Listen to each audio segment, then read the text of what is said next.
Yes, Okay. no. Okay. Okay. Praise the Lord.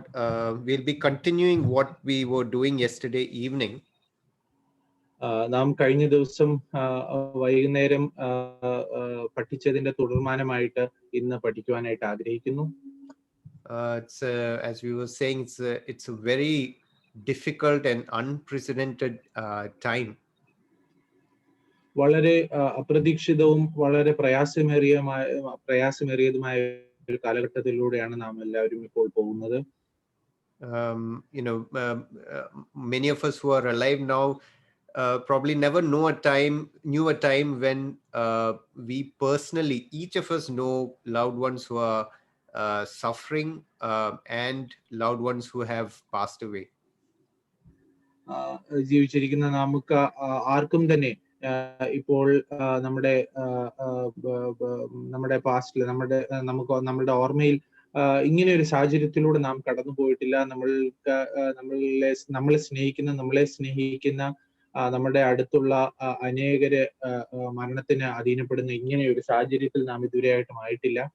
Yeah, and it's so important at times like this that we get back to God's word and we root ourselves in God's word and what God's word tells us. ഈ സാഹചര്യത്തിൽ ഏറ്റവും അനിവാര്യമായിട്ടുള്ളത് ദൈവവചനത്തിലേക്ക് തിരിഞ്ഞു നോക്കുക എന്നുള്ളതാണ്. ദൈവത്തിന് എന്താണ് നമ്മളോട് പറയാനുള്ളത് എന്ന് ശ്രദ്ധ വെച്ച് കേൾക്കുവാൻ, ദൈവവചനത്തിലേക്ക് നോക്കുവാൻ ഉള്ള ആഹ്വാനമാണ് ഇപ്പോഴുള്ളത്. So what we saw yesterday, we were looking at the concept of the outer man, the body, and the inner man, the soul and the spirit. നാം ഇന്നലെ ധ്യാനിച്ചത് ഇതിനെക്കുറിച്ചൊരു രത്നച്ചുരുക്കം പറയുവാനായിട്ട് ആഗ്രഹിക്കുന്നു. നാം കണ്ടത് ഇന്നലെ പുറമേയുള്ള മനുഷ്യൻ അല്ലെങ്കിൽ ശരീരത്തെക്കുറിച്ചും ഉള്ളിലുള്ള മനുഷ്യനെ കുറിച്ച്, അതായത് ദേഹി, ആത്മാവ് എന്നതിനെ കുറിച്ചും നമ്മൾ പഠിച്ചു. And though our outward man is decaying, the inner man is being renewed day by day. 2 കൊരിന്ത്യരിൽ നമ്മൾ വായിച്ചു, പുറമേയുള്ള മനുഷ്യൻ ജീർണിച്ചുകൊണ്ടിരിക്കുന്ന ഈ സാഹചര്യം ഉള്ളിലുള്ള മനുഷ്യൻ ദിനം പ്രതി ശക്തിപ്പെടുകയും ചെയ്യുന്നതായിട്ട് നമ്മൾ കണ്ടു. And this is the experience of every child of God, that as we grow older, the outer person is decaying, but the inner person is being renewed day by day. ദൈവ പൈതലായിരിക്കുന്ന നാം ഓരോരുത്തർക്കുമുള്ള ഒരു എക്സ്പീരിയൻസ് ആണ് ഇത്.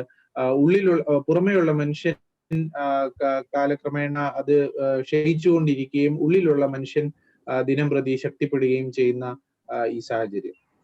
Then we saw what happens when a person dies. We saw before the cross, we saw the work of Jesus on the cross, and after the cross, what happens when a believer dies. കർത്താവിന്റെ ക്രൂശുമരണത്തിന് മുമ്പും കർത്താവിന്റെ ക്രൂശുമരണം കാരണം സംഭവിച്ചതും കർത്താവിന്റെ ക്രൂശുമരണത്തിന് ശേഷം വിശ്വാസികളായിരിക്കുന്നവർ മരിച്ചാലും എന്ത് സംഭവിക്കുന്നു എന്ന് നമ്മൾ കണ്ടു. We saw that when a person dies, there's a separation of the inner man, the soul, spirit separates from the body. നാം കണ്ടു ഒരു വ്യക്തി മരിക്കുമ്പോൾ പുറമേയുള്ള മനുഷ്യനും അകമേയുള്ള മനുഷ്യനും വേർപെട്ടു പോകുന്നതായിട്ട് നമ്മൾ കണ്ടു. And in the Old Testament, we saw that the thing was that righteous people, unrighteous people, all of them went to Sheol. That is the Hebrew word, or Hades, that's the Greek word.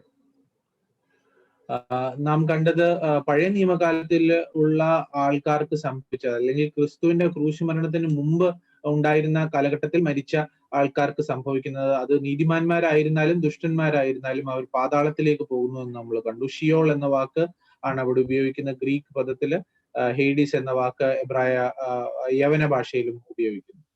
And we saw the description of what Jesus said about the rich man and Lazarus, which gave a depiction or description of Sheol, where there's a place for the righteous and there's a place for the unrighteous, a place of torment. ധനവാനായ വ്യക്തിയും ലാസറിന്റെയും കഥയിലൂടെ കർത്താവായ യേശുക്രിസ്തു നമ്മളെ പഠിപ്പിച്ചത് ഇതാണ്.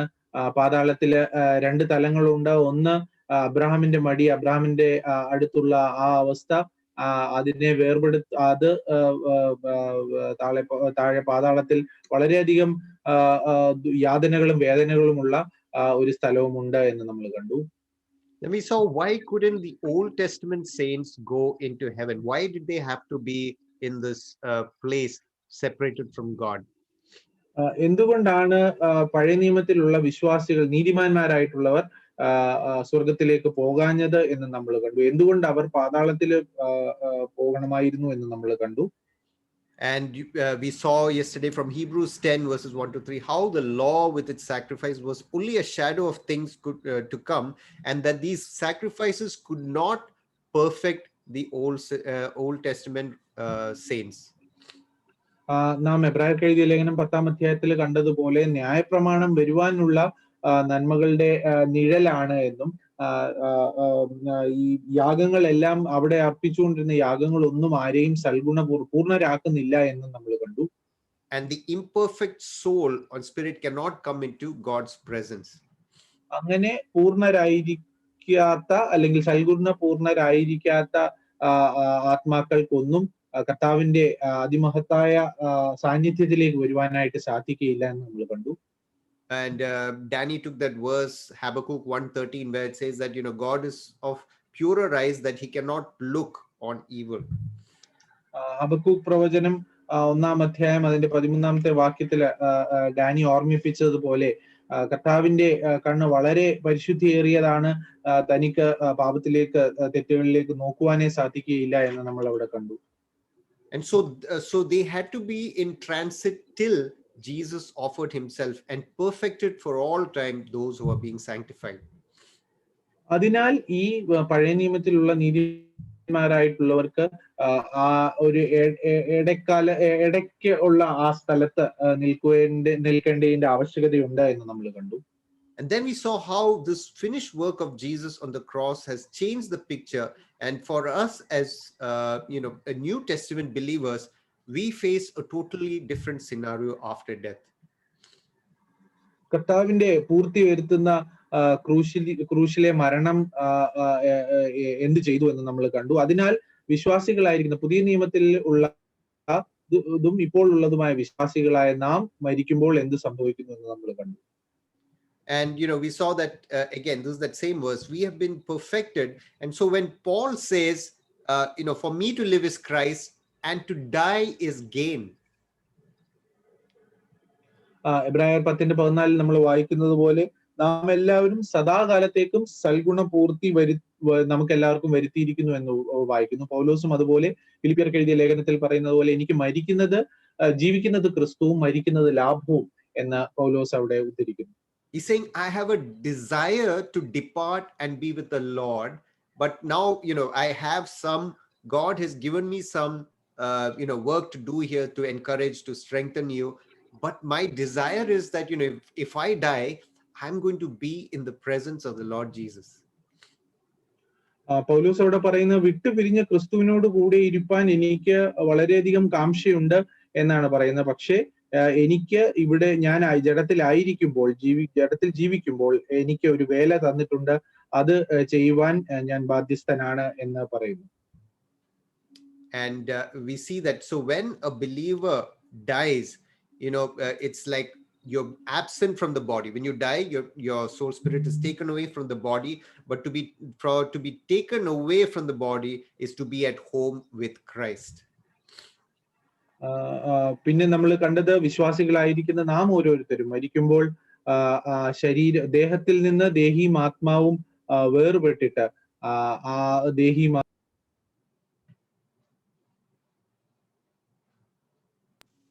കർത്താവിലേക്ക് ചേരുന്നതായിട്ട് നമ്മൾ കാണുന്നു.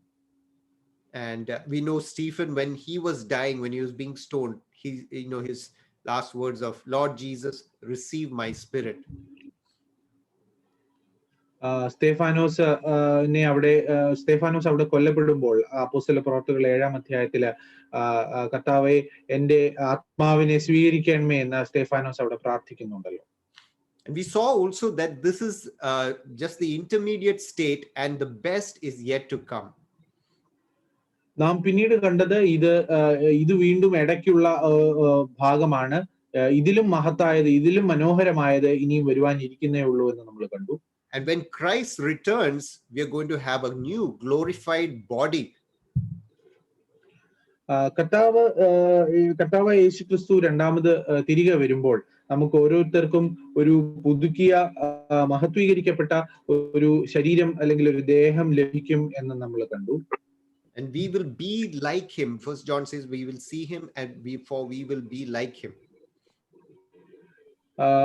നാമും കർത്താവിനെ പോലെ ആയിത്തീരും എന്ന 1 യോഹന്നാനിൽ നമ്മൾ വായിച്ചു. And we will be with him forever in the new Jerusalem, reigning with him, living with him, and it's going to be an amazing time. പുത്തൻ യെരൂശലേമിൽ അവനോടുകൂടി വാഴുവാനും അവനോടുകൂടി വസിക്കുവാനും നമുക്ക് എല്ലാവർക്കും വലിയൊരു ഭാഗ്യം കർത്താവ് തന്നിരിക്കുന്നു. Now I just want to, going along with the lines, just a few things I want to share, about how we have assurance in our Lord Jesus Christ. കർത്താവായ യേശുക്രിസ്തുവിൽ നമുക്ക് എന്ത് ഉറപ്പുണ്ട് എന്ന് എന്നും കൂടെ ചിന്തിക്കുവാനായിട്ട് ഞാൻ ആഗ്രഹിക്കുന്നു. And Jesus tells in John 10 verse 10, the evil one, the enemy thief comes to steal, kill and destroy. യോഹന്നാൻ എഴുതിയ സുവിശേഷം 10-ാം അധ്യായം 10-ാമത്തെ വാക്യത്തില് കള്ളൻ വരുന്നത് മോഷ്ടിപ്പാനും അറുപ്പാനും മുടിപ്പാനും അത്രേ എന്ന് പറയുന്നു. From the beginning, Satan's plan, when man and woman was created in the image of God, to glorify God, from that moment in time, man and woman became Satan's target. സൃഷ്ടിയുടെ ആരംഭം മുതൽ തന്നെ ആദാമിനെയും ഹവ്വയെയും ദൈവം സൃഷ്ടിച്ചപ്പോൾ അവർ ദൈവത്തെ ആരാധിക്കുകയും അവന് മഹത്വം കൊടുക്കുകയും ചെയ്തുകൊണ്ട് ജീവിച്ചപ്പോൾ പിശാചിന് ആദാമും ഹവ്വയും മനുഷ്യ ജാതിയായിരുന്നു പിശാചിന്റെ ഏറ്റവും വലിയ target. And we see in the Garden of Eden, that was his plan, to tempt man and woman and to cause their fall. Eden തോട്ടത്തിലും അത് തന്നെയാണ് സംഭവിച്ചത്.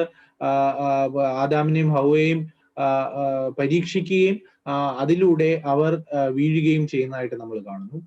And that was his aim, to separate us from God and to result in our eternal destruction.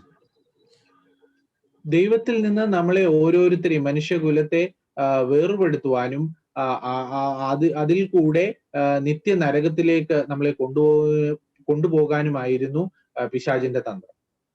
But even from the Garden of Eden, God's plan, even from there, he says, he tells man that this plan of salvation, where the seed will crush the head of the serpent. From there itself he was planning the salvation of man. എന്നാൽ അവിടെ നാം കാണുന്നത് Eden തോട്ടത്തിൽ വെച്ച് തന്നെ ദൈവത്തിന് രക്ഷയുടെ ആ ഒരു പ്ലാന് മനസ്സിലുണ്ടായിരുന്നു എന്ന് നമ്മൾ കാണുന്നു. ഹവ്വയോട് പാമ്പിനോട് പറയുന്നു, അവളിൽ നിന്ന് ഉരുവാകുന്നവൻ നിന്റെ തലയെ തകർക്കും എന്ന് പറയുന്നുണ്ടല്ലോ. Because God in his foreknowledge, in his wisdom, he knew that we would on our own never be able to redeem ourselves or be justified before God. ദൈവത്തിന് തന്റെ ആ ജ്ഞാനത്താൽ, മുൻനിർണയ പ്രകാരമുള്ള ജ്ഞാനത്താൽ ദൈവത്തിന് അറിയാമായിരുന്നു നമുക്ക് ഓരോരുത്തർക്കും നമ്മളെ തന്നെ രക്ഷിക്കുവാനോ വീണ്ടെടുക്കുവാനോ നീതീകരിക്കുവാനോ സാധിക്കുകയില്ല എന്ന്. And that's when we read Romans. Now if you turn and read Romans chapter 8, is a very familiar portion. റോമർക്ക് എഴുതിയ ലേഖനം 8-ാമത്തെ അധ്യായത്തിലേക്ക് നമുക്കൊന്ന് നോക്കാം. We read verses 31 to 35. 31 മുതൽ 35 വരെയുള്ള വാക്യങ്ങൾ ഒന്ന് വായിക്കുന്നു. ഇത് സംബന്ധിച്ച് നാം എന്തു പറയേണ്ടു? ദൈവം നമുക്ക് അനുകൂലമെങ്കിൽ നമുക്ക് പ്രതികൂലം ആർ? സ്വന്തം പുത്രനെ ആദരിക്കാതെ നമുക്ക് എല്ലാവർക്കും വേണ്ടി ഏൽപ്പിച്ചു തന്നവൻ അവനോടുകൂടെ സകലവും നമുക്ക് നൽകാതിരിക്കുമോ? ദൈവം തിരഞ്ഞെടുത്തവരെ ആര് കുറ്റം ചുമത്തും? നീതീകരിക്കുന്നവൻ ദൈവം, ശിക്ഷ വിധിക്കുന്നവൻ ആർ? ക്രിസ്തു യേശു മരിച്ചവൻ, മരിച്ചിട്ട് ഉയർത്തെഴുന്നേറ്റവൻ തന്നെ. അവൻ ദൈവത്തിന്റെ വലത്തു ഭാഗത്തിരിക്കുകയും നമുക്ക് വേണ്ടി പക്ഷവാദം കഴിക്കുകയും ചെയ്യുന്നു. ക്രിസ്തുവിന്റെ സ്നേഹത്തിൽ നിന്ന് നമ്മെ വേർപിരിക്കുന്നത് R? കഷ്ടതയോ സങ്കടമോ ഉപദ്രവമോ പട്ടിണിയോ നഗ്നതയോ ആപത്തോ വാളോ. Till 35, no? Yeah. So these verses. So if you see, if you look at it, the enemy as Satan, the accuser of the brethren, as it is written in Revelation, in verse 31, it says, it's like who is against us, and the main culprit who is against us is the evil one, the accuser of the brethren. കുറ്റം ചുമത്തുന്നവനായ പിശാചാണ് നമ്മളുടെ ഓരോരുത്തരുടെയും 31-ാമത്തെ വാക്യത്തിൽ പറയുന്ന പോലെ നമുക്ക് എല്ലാവർക്കും എതിരെ നിൽക്കുന്നത് എന്ന് നമുക്ക് മനസ്സിലാകാം. And verse 33 we read, who shall bring a charge against God's elect? And he, the accuser of the brethren, is the one who continuously brings charges against God's children. കുറ്റം ചുമത്തുന്നവനായ ഈ പിശാചാണ് നമുക്ക് ഓരോരുത്തർക്കും എതിരെ കർത്താവിന്റെ സന്നിധിയിൽ നമുക്കെതിരെ കുറ്റം ചുമത്തുന്നത് എന്ന് നമുക്ക് 33-ാമത്തെ വാക്യത്തിൽ കാണുവാൻ സാധിക്കും. He'll keep coming and saying you're not good enough, you're not righteous enough, you are not worthy to be God's son and daughter. അവൻ കൂടെ വന്ന് നമ്മളോടും പറയാൻ സാധ്യതയുണ്ട്, നീ നീതീകരിക്കപ്പെടുവാൻ യോഗ്യനല്ല, നിനക്ക് യാതൊരു നീതിയുമില്ല, നീ കർത്താവിന്റെ മകൻ എന്ന് വിളിക്കുവാൻ യോഗ്യനല്ല എന്ന് കൂടെ നമ്മളോടും വന്ന് പറയുകയും ചെയ്യും. And this accuser seeks our condemnation. In verse 34, who is he who condemns?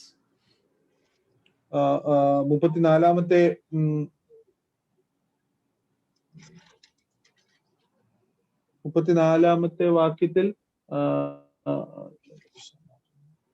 33-ന്റെ അവസാനത്തിൽ അവിടെ ഈ പിശാചാണ് നമ്മളെ ശിക്ഷ വിധിക്കുകയും ചെയ്യുന്നത് എന്ന് നമ്മൾ കാണുന്നു. And what is his aim? He wants our separation. Verse 35, who shall separate us? If we are condemned, we are separated from God forever. അങ്ങനെ ശിക്ഷ വിധിക്കുകയും കുറ്റം ചുമത്തുകയും ചെയ്യുന്ന സാഹചര്യത്തിൽ നാം ദൈവത്തിന്റെ സ്നേഹത്തിൽ നിന്ന് നമ്മളെ അകറ്റുവാനും വേർപിരിക്കുവാനും ശ്രമിക്കുകയാണ് താൻ ചെയ്യുന്നത്. So this was Satan's plan from the beginning, to fall into sin, to be accused, to be condemned, to be separated from God. ഇതായിരുന്നു പിശാചിന്റെ ആദ്യം മുതൽക്കുള്ള പദ്ധതി. പാപത്തിൽ വീഴുകയും അതിൽ നിന്ന് കുറ്റം വിധിക്കുകയും ശിക്ഷ വിധിക്കുകയും കുറ്റം ചുമത്തുകയും ഒക്കെ ചെയ്യുന്നു. അങ്ങനെ അതിൽ നിന്ന് ഫൈനലി ദൈവത്തിന്റെ സ്നേഹത്തിൽ നിന്ന് നമ്മളെ വേർപിരിക്കുക എന്നതായിരുന്നു അവന്റെ പദ്ധതി. But God's plans were much higher than what Satan planned for.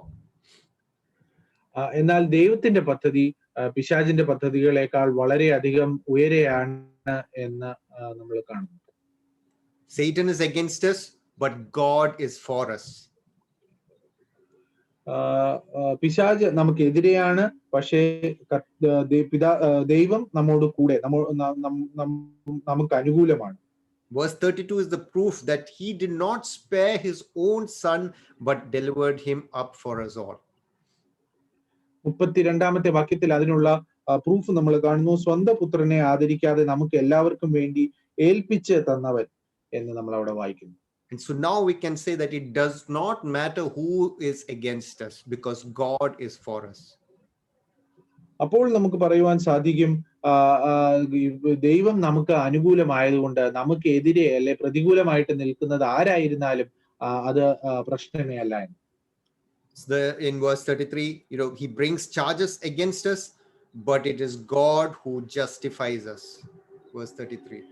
33-ാമത്തെ വാക്യത്തില് പിശാച് നമുക്കെതിരെ കുറ്റം ചുമത്തും, പക്ഷേ ദൈവം നമ്മളെ നീതീകരിക്കുന്നു എന്ന് നമ്മൾ അവിടെ വായിക്കുന്നു. And Romans 5 verse 1 says that we have been justified by faith, we have peace with God. Having been justified by faith, we have peace with God through our Lord Jesus Christ. റോമർക്ക് എഴുതിയ ലേഖനം 5-ാം അധ്യായം അതിന്റെ 1-ാമത്തെ വാക്യത്തിൽ നമ്മൾ വായിക്കുന്നത് പോലെ, വിശ്വാസത്താൽ നീതീകരിക്കപ്പെട്ടിട്ട് നമ്മൾ കർത്താവായ യേശുക്രിസ്തു മൂലം നമുക്ക് ദൈവത്തോട് സമാധാനം ഉണ്ട് എന്ന് വായിക്കുന്നു. Again, the accuser seeks our condemnation, verse 34, but see what Christ has done. He died for our sins. He took the price for our sins. He rose again. Romans 4 verse 25 says he rose for our justification, and now he's interceding for us. പിശാച് നമ്മളെ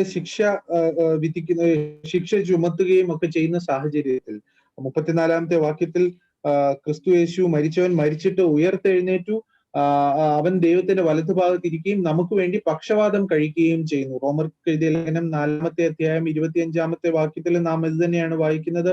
നമ്മുടെ കർത്താവായ യേശുവിനെ മരിച്ചവരിൽ നിന്ന് ഉയർപ്പിച്ചവനിൽ വിശ്വസിക്കുന്ന നമുക്കും കണക്കിടുവാൻ ഉള്ളതാകിയാൽ തന്നെ എന്ന് നമ്മൾ അവിടെ വായിക്കും. 24-ാമത്തെ വാക്യത്തിൽ നീതീകരണത്തിനായി ഉയർപ്പിച്ചിരിക്കുന്നു എന്ന് നമ്മൾ വായിക്കും. In that same Romans chapter 8, we see that we are the Spirit testifies that we are sons of God, children of God. നമ്മൾ അവിടെ തന്നെ 8-ാമത്തെ അധ്യായത്തിൽ നമ്മൾ വായിക്കുന്നു, ആത്മാവ് 26, no? Romans 8 verse 16 also is there? നാം ദൈവത്തിന്റെ മക്കൾ എന്ന് ആത്മാവ് താനും നമ്മുടെ ആത്മാവോട് സാക്ഷ്യം പറയുന്നു എന്ന് നമ്മൾ ഇവിടെ വായിക്കുന്നു. So the Spirit is testifying you are children of God. Christ is interceding for us. പരിശുദ്ധാത്മാവ് നാം ദൈവത്തിന്റെ മക്കളാണ് എന്ന് നമ്മുടെ ആത്മാവോട് എപ്പോഴും പറഞ്ഞുകൊണ്ടിരിക്കുന്നു. കർത്താവായ യേശു ക്രിസ്തു നമുക്ക് വേണ്ടിയിട്ട് പക്ഷവാദം ചെയ്തുകൊണ്ടേയിരിക്കുന്നു എന്ന് നമ്മൾ അവിടെ കാണുന്നു. When a child needs something important, he will go directly to the loving father. ഒരു മകൻ അല്ലെങ്കിൽ ഒരു കുഞ്ഞിന് തനിക്ക് എന്തെങ്കിലും ആവശ്യമുണ്ട് എങ്കിൽ താൻ നേരെ തന്റെ പിതാവിന്റെ അടുക്കലേക്ക് ചെല്ലുന്നതായിട്ടാണ് നമ്മൾ കാണുന്നത്. He won't go and ask the servant or even his brother. He'll go directly to the loving father. ഈ കുഞ്ഞ് ഒരിക്കലും വീട്ടുവേലയ്ക്ക് നിൽക്കുന്ന ആൾക്കാരുടെ അടുത്തോ അല്ലെങ്കിൽ തന്റെ സഹോദരന്റെ അടുത്തോ പോകുകയില്ല. നേരെ തന്റെ സ്നേഹമുള്ള പിതാവിന്റെ അടുക്കലേക്ക് പോയി തന്റെ ആവശ്യം ഉണർത്തിക്കുന്നതായിട്ട് നമുക്ക് കാണാം. You have become children of God. You have a relationship, fellowship. John says our fellowship is with the Father and with the Son, and you have the privilege to go directly to God, to Jesus. നാം എല്ലാവരും ദൈവത്തിന്റെ മക്കളായിരിക്കെ ദൈവവുമായിട്ടുള്ള ഒരു പുതിയ ബന്ധത്തിലേക്ക് വന്നിരിക്കുന്ന സാഹചര്യത്തിൽ നമുക്ക് എല്ലാവർക്കും ദൈവവുമായിട്ടൊരു നേരിട്ടുള്ള ബന്ധമുള്ളത് കൊണ്ട് നമുക്ക് ദൈവത്തോട് നേരിട്ട് പോയി ചോദിക്കുവാനായിട്ട് സാധിക്കും എന്നാണ് നമ്മൾ ഇപ്പോൾ കാണുന്നത്. And when you're in this fellowship, in this relationship with God, there is no question of condemnation. ഈ ദൈവവുമായിട്ടുള്ള ഈ ആത്മബന്ധത്തിൽ ഇരിക്കുന്ന ഈ സാഹചര്യത്തിൽ നമുക്ക് നമ്മളെ കുറ്റം വിധിക്കുവാൻ, കുറ്റം ചുമത്തുവാൻ, ശിക്ഷ ചുമത്തുവാൻ ഒരു ശിക്ഷാവിധിയും നമുക്കില്ല എന്ന് നമ്മൾ വായിക്കുന്നു. Romans 8:1 says there is no condemnation for those who are in Christ Jesus. അതാണ് നാം റോമർ 8-ാം അധ്യായം 1-ാമത്തെ വാക്യത്തിൽ വായിക്കുന്നത്. ഇപ്പോൾ ക്രിസ്തു യേശുവിലുള്ളവർക്ക് ഒരു ശിക്ഷാവിധിയും ഇല്ല എന്ന്. Verse 35, this enemy was, what was his aim was our separation from God. But who shall separate us from the love of Christ? Who shall separate us? When the Holy Spirit is within us, we are the temple of the Holy Spirit. And when we have fellowship with God now, and when we die, when we are in the presence of God, nothing can separate us. 35-ാമത്തെ വാക്യത്തിൽ പിശാച് നമ്മളെ ദൈവത്തിന്റെ സ്നേഹത്തിൽ നിന്ന് വേർപെടുത്തുവാനായിട്ട് ശ്രമിക്കുമ്പോൾ നാം ഓർക്കണം, പരിശുദ്ധാത്മാവ് നമ്മുടെ ഉള്ളിലാണ്. നാം ദൈവത്തിന്റെ ആലയമാണ്. പരിശുദ്ധാത്മാവ് നമ്മുടെ ഉള്ളിലാണ്. ഒരു കാരണവശാലും ഒന്നിനും നമ്മുടെ ദൈവത്തിന്റെ സ്നേഹത്തിൽ നിന്ന് വേർപിരിക്കുവാൻ സാധിക്കുകയില്ല എന്നുള്ള കാര്യം നാം മനസ്സിലാക്കണം. That's what Romans 8:38 says. For I'm persuaded that neither death, nor life, nor angels, nor principalities, nor powers, nor things present, nor things to come, nor height, nor depth, nor anything created can separate us from the love of God, which is in Christ Jesus.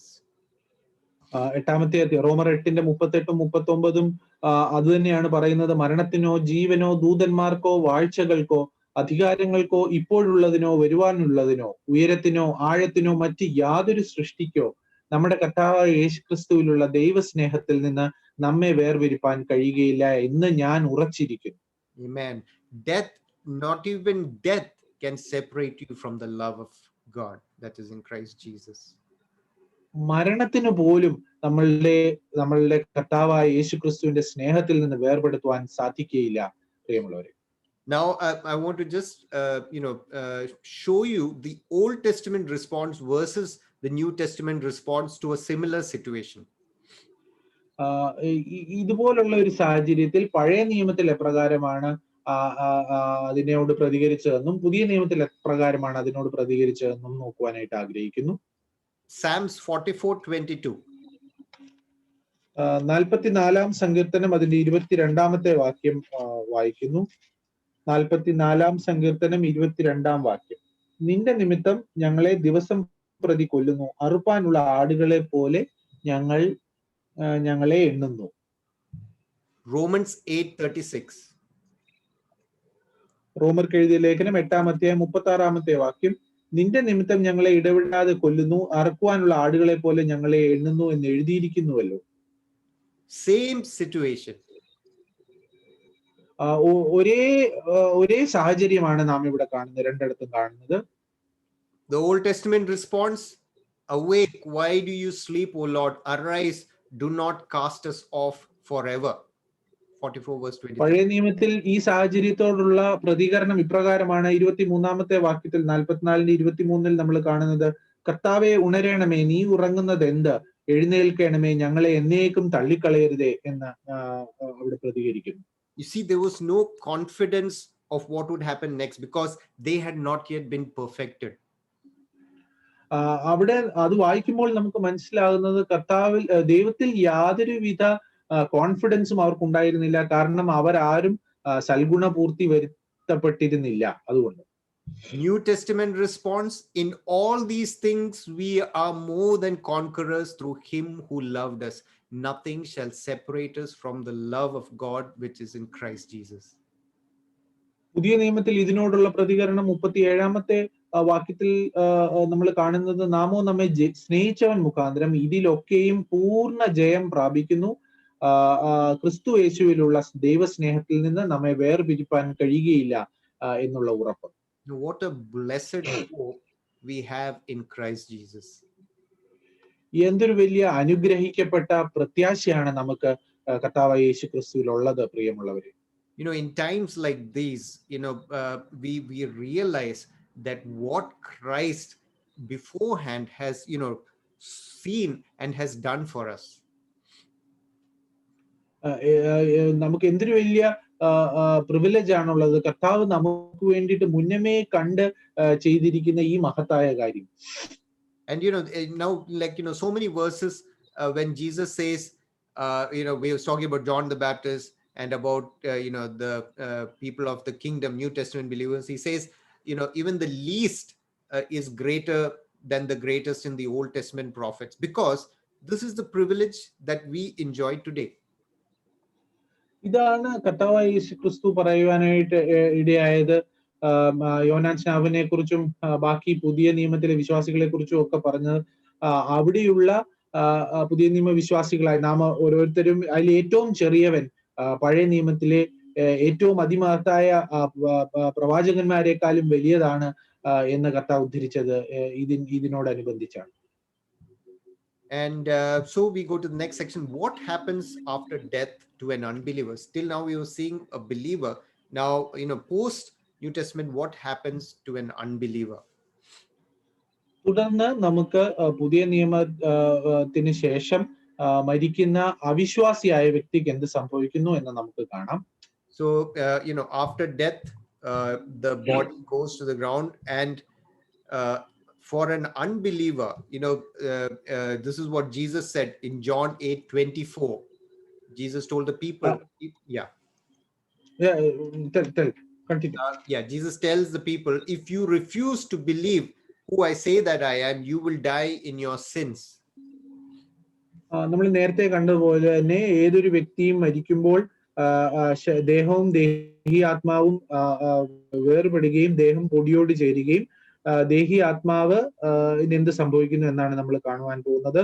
യോഹന്നാൻ എഴുതിയ സുവിശേഷം 8:24 വാക്യത്തില് കർത്താവ് പറയുന്നു, ആകയാൽ നിങ്ങളുടെ പാപങ്ങളിൽ നിങ്ങൾ മരിക്കും എന്ന് ഞാൻ നിങ്ങളോട് പറഞ്ഞു എന്ന് കർത്താവ് അവിടെ പറയുന്നു. So Jesus is saying, വിശ്വസിക്കാത്തവരുടെ കാര്യമാണ് അവിടെ പറയുന്നത്. if you do not believe who I am saying, that I am He, the Messiah, the one who has come to save you from your sins by dying on the cross, by giving up my life, if you don't believe that, when you die, you're going to die in your sins.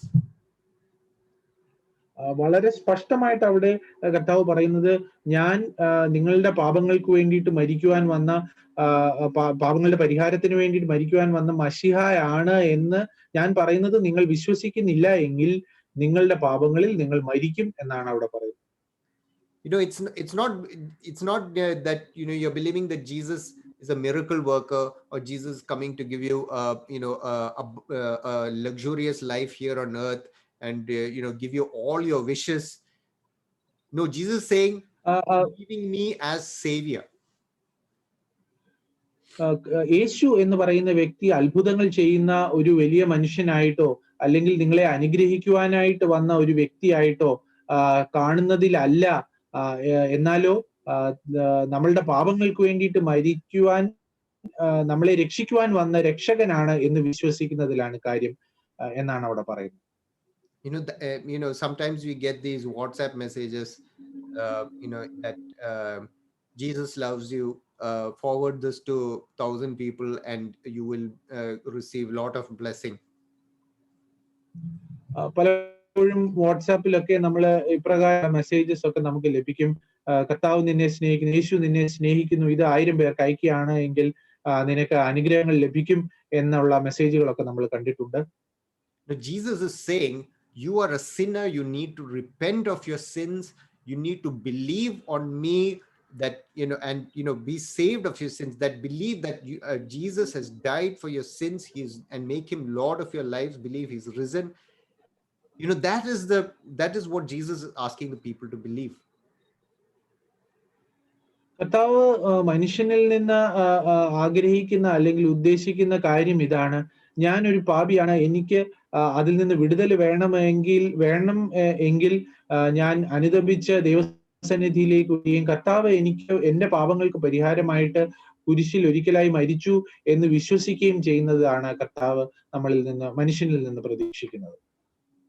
Because if you are not cleansed of your sins, and if you don't have someone interceding on your behalf, there is no way that you can go into God's presence.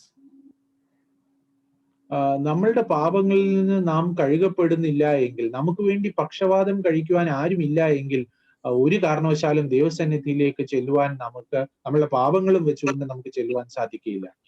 Acts 4:12.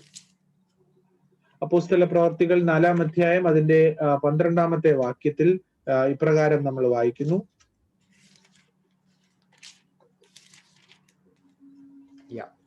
There is salvation in no other, for there is no other name under heaven given among men by which we must be saved.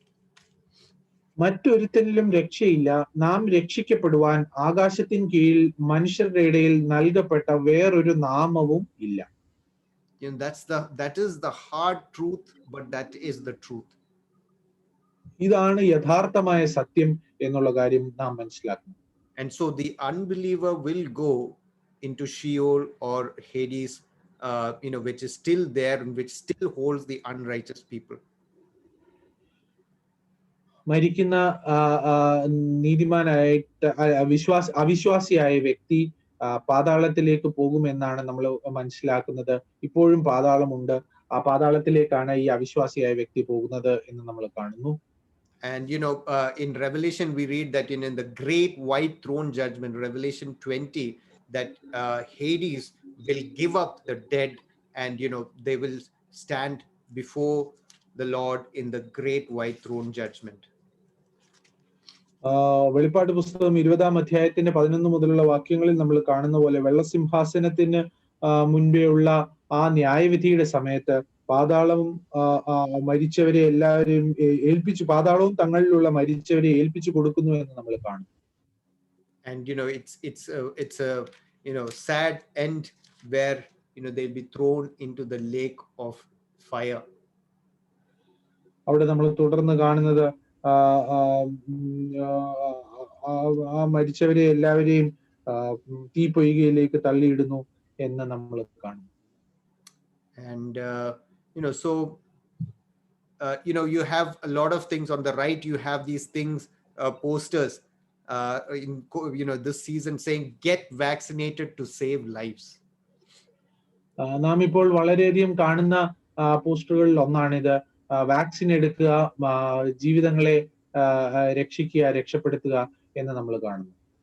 And there's still a lot of people who are against vaccination. They say that this is some sort of conspiracy. ഇപ്പോഴും വാക്സിനെതിരെ, പ്രതിരോധ കുത്തിവയ്പ്പിനെതിരെ പറയുന്നതായിട്ടുള്ള ആളുകളുണ്ട്. അവർ പറയുന്നത് ഇതൊരു ഗൂഢാലോചന തന്ത്രം മാത്രമാണ്, ഇതിൽ സത്യമൊന്നുമില്ല എന്ന് പറയുന്നവരുണ്ട്. Those who have seen the efficacy of the vaccination will still promote the vaccine, say you need to get vaccinated, it's saving lives. പ്രതിരോധ കുത്തിവയ്പ്പ് മൂലം ഭേദപ്പെട്ട അല്ലെങ്കിൽ അത് കാരണം വ്യത്യാസം വന്ന ആൾക്കാർ വാക്സിൻ എടുക്കുന്നതിനെ കൂടുതൽ പ്രോത്സാഹിപ്പിക്കുകയും മറ്റുള്ളവരെ അതിന്റെ ആവശ്യകതയെക്കുറിച്ച് മനസ്സിലാക്കുകയും ഒക്കെ ചെയ്യാറുണ്ട്. And that is when this vaccine is not even 100% effective and it's got side effects in some, still people are promoting it. 100% പ്രവർത്തനക്ഷമമാണെന്ന് ഉറപ്പില്ലാത്ത ഒരു വാക്സിനെ കുറിച്ചാണ് നാം ഇവിടെ പറയുന്നത്. അതിൻ്റെതായ പാർശ്വഫലങ്ങളുണ്ട്, എന്നിരുന്നാലും അതിനെ കൂടുതലായിട്ട് പ്രൊമോട്ട് ചെയ്യുവാനായിട്ട് ആൾക്കാരുണ്ട്.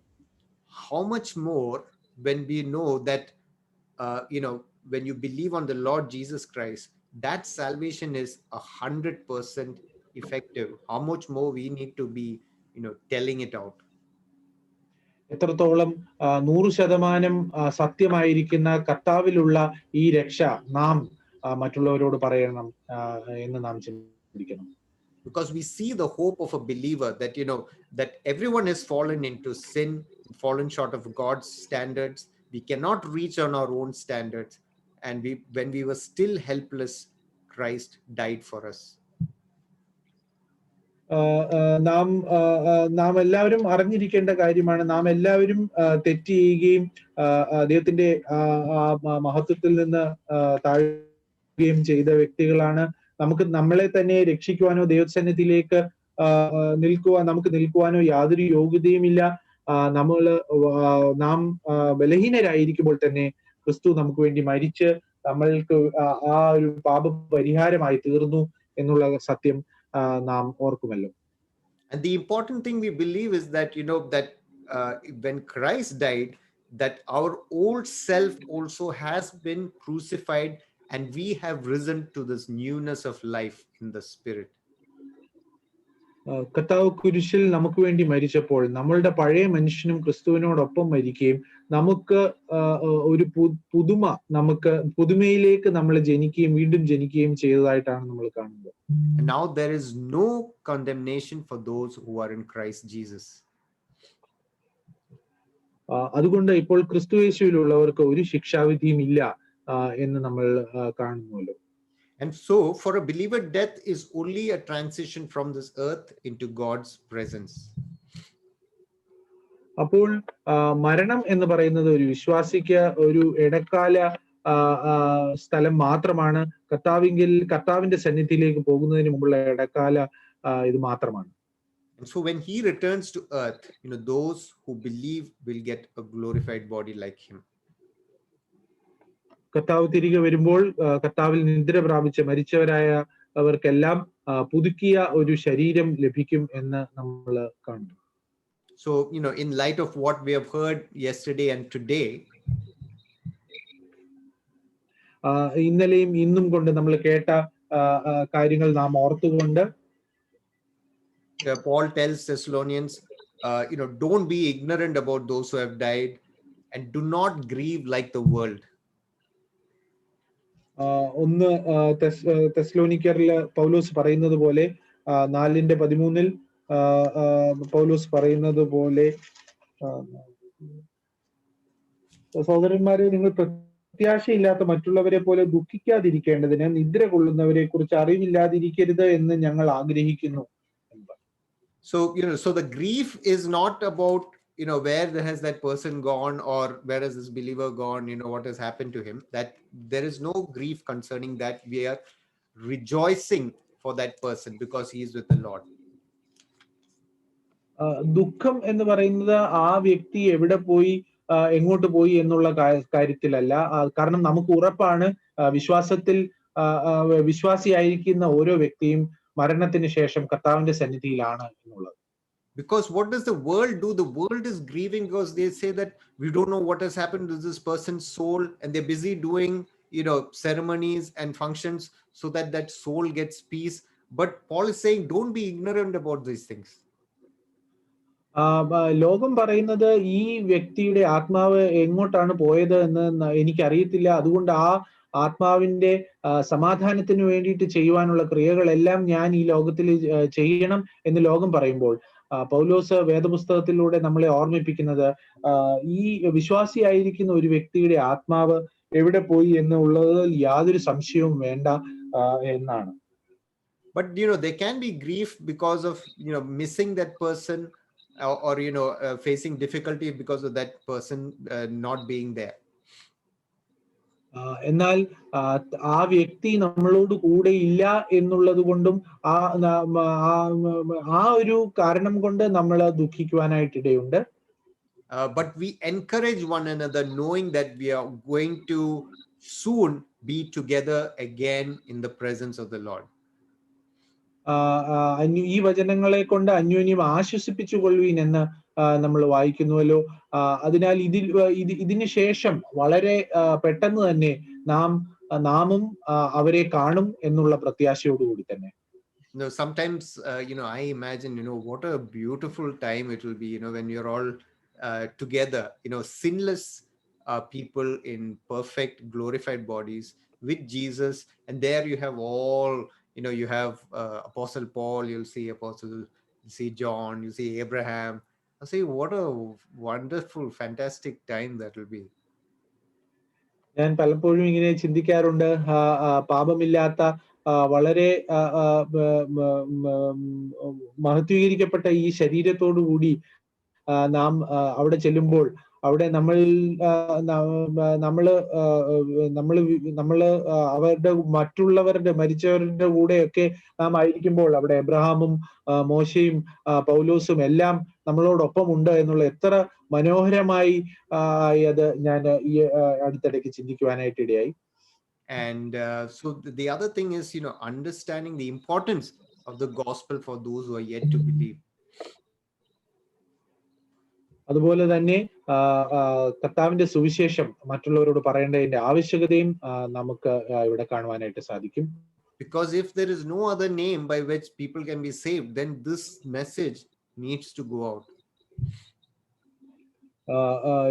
മനുഷ്യന് രക്ഷ നേടുവാൻ വേറെ ഒരു നാമവും ഇല്ല എങ്കിൽ ഈ സന്ദേശം മറ്റുള്ളവരിലേക്ക് എത്തിക്കേണ്ടത് വളരെ അത്യാവശ്യമാണ്. And when we know all this, one important thing that this does is it removes the fear of death from our life. ഈ സത്യങ്ങളൊക്കെ നാം മനസ്സിലാക്കുമ്പോൾ, പഠിക്കുമ്പോൾ ഒരു കാര്യത്തിൽ നമുക്ക് വിടുതൽ നമ്മൾക്ക് ലഭിക്കുന്നു, മരണഭീതിയിൽ നിന്ന് നമുക്ക് വിടുതൽ ലഭിക്കുന്നു എന്നാണ്. If you read that verse, Hebrews chapter 2 verse 14 and 15. എബ്രായർക്ക് എഴുതിയ ലേഖനം 2-ാം അധ്യായം 14-15 വാക്യങ്ങൾ വായിക്കുന്നു. മക്കൾ ജഡരക്തങ്ങളോട് കൂടിയവർ ആകുകൊണ്ട് അവനും അവരെ പോലെ ജഡരക്തങ്ങളോട് കൂടിയവനായി മരണത്തിന്റെ അധികാരിയായ പിശാചിനെ തന്റെ മരണത്താൽ നീക്കി ജീവപര്യന്തം മരണഭീതിയിൽ അടിമകളായിരുന്നവരെ ഒക്കെയും വിടുവിച്ചു. The evil one, because of this fear of death, the evil one uses that to his advantage to keep people in bondage with the fear of death. ഈ മരണഭീതി മൂലം പിശാച്, മരണത്തിന്റെ അധികാരിയായ പിശാച് എല്ലാവരെയും വളരെ ഭീതിയോടെ അടിമകളാക്കി വെച്ചിരിക്കുന്നതായിട്ടാണ് നമ്മൾ അവിടെ വായിക്കുന്നത്. We're hearing the news that the rich people in the north, they're paying lakhs of rupees to reserve beds for them in case they get COVID and their saturation starts dropping. ഈ അടുത്തിടയ്ക്ക് കേട്ട ഒരു വാർത്ത ഞാൻ ഓർക്കുന്നു. North ഇന്ത്യയിലുള്ള അനേകം ധനവാന്മാരായ വ്യക്തികൾ ലക്ഷങ്ങൾ ഉപയോഗിച്ച് ഹോസ്പിറ്റലിലെ ബെഡുകളൊക്കെ ബുക്ക് ചെയ്ത് വെക്കുന്നതായിട്ട് ഞങ്ങൾ വാർത്തകൾ കണ്ടു. But God wants us to be fearless. എന്നാൽ ദൈവത്തിന് നാം ഓരോരുത്തരും ഈ മരണഭീതി ഇല്ലാതെ ജീവിക്കുവാനായിട്ടാണ് ദൈവം ആഗ്രഹിക്കുന്നത്. Philippians 1 verse 28 says, not in any way terrified by your adversary, which is to them a proof of their destruction, but to you of salvation, and that from God. ഫിലിപ്പിയർക്ക് എഴുതിയ ലേഖനം 1-ാം അധ്യായം അതിന്റെ 28-ാമത്തെ വാക്യത്തിൽ 128 നോ? Yes. ഇത് അവരുടെ നാശത്തിനും നിങ്ങളുടെ രക്ഷയ്ക്കും ഒരു അടയാളമാകുന്നു.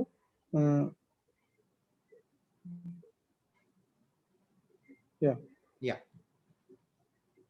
It's saying that when this was the context was that of persecution and people persecuting believers, some of them even to the point of death.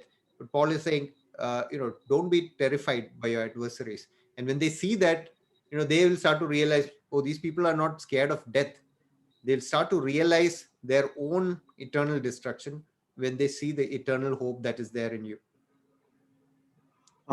ഈ ഒരു സാഹചര്യം എന്ന് പറയുന്നത് പൗലോസ് ഇവിടെ പറയുന്നത് വളരെയധികം പീഡനങ്ങളും പ്രശ്നങ്ങളും ഒക്കെ ഉണ്ടായിരുന്ന സാഹചര്യത്തിൽ വിശ്വാസികളായിട്ടുള്ളവരോട് പൗലോസ് ആഹ്വാനിക്കുകയാണ്, മരണത്തെക്കുറിച്ചുള്ള ഭീതി നിങ്ങൾക്കുണ്ടാകരുത് എന്ന് പറയുന്നു. അപ്പോൾ തങ്ങളെ പീഡിപ്പിക്കുകയും ഉപദ്രവിക്കുകയും ചെയ്യുന്നവർ അവരുടെ നിത്യതയെക്കുറിച്ച് ചിന്തിക്കുവാൻ ഇടയാകും എന്ന് പൗലോസ് അവിടെ പറയുന്നു. And so this is the last slide. Since everything will be destroyed, since we have been in view which shows that the things of this world are temporary and these things are going to be destroyed, what kind of people ought you to be? ഇത് അവസാനത്തെ സ്ലൈഡാണ്.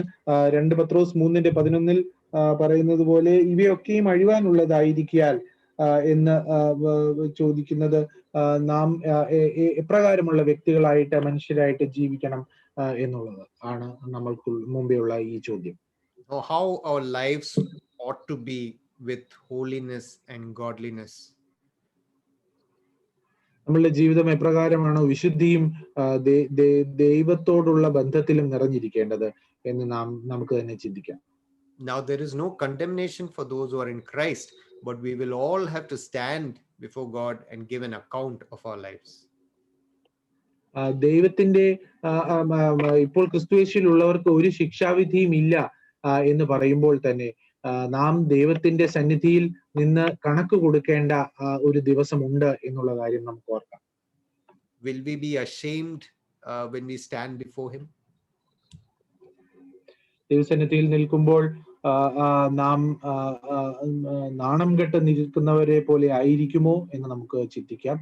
Will we lose our rewards when we stand before him? ദൈവസന്നിധിയിൽ നിൽക്കുമ്പോൾ നമുക്ക് ലഭിക്കാനുള്ള കിരീടങ്ങൾ നമുക്ക് നഷ്ടമാകുമോ എന്ന് നമുക്ക് ചിന്തിക്കാം.